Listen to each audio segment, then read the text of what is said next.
Le Rassemblement national, lui, a donc présenté son programme hier midi. En matière économique, certains lui trouvent une ressemblance avec celui de la majorité présidentielle. À ceci près qu'il existe au moins deux divergences profondes sur l'âge de départ à la retraite et la fiscalité sur l'énergie. Pour le reste, Barthélémy Philippe, si Jordan Bardella entrait à Matignon au lendemain du 7 juillet, il ne serait pas forcément en désaccord sur la ligne économique du président Emmanuel Macron. Oui, les dossiers immigration, Europe ou climat annoncent une cohabitation houleuse, mais sur l'économie, Emmanuel Macron et Jordan Bardella pourraient parfois se rejoindre. Jordan Bardella veut par exemple poursuivre la baisse des impôts de production que le président a fait diminuer de près de 15 milliards d'euros depuis 2017. Maintenons l'ambition de poursuivre la baisse des impôts de production en faveur de l'industrie. Avant la dissolution, le Parlement s'apprêtait à examiner le projet de loi simplification pour alléger les normes qui pèsent sur les entreprises, un chantier que Jordan Bardella veut reprendre. Nous lancerons les états généraux de la simplification. Ils permettront de mettre à plat un certain nombre d'entraves à la croissance. Comme le président, Bardella estime que les charges des entreprises freinent l'augmentation des salaires.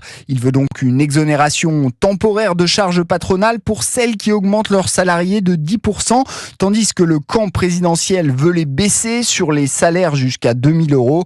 Enfin, les deux hommes veulent renforcer l'abattement fiscal sur l'héritage pour les familles modestes et les classes moyennes et ils promettent d'indexer les retraites sur l'inflation. Barthélémy Philippe du service économie d'Europe.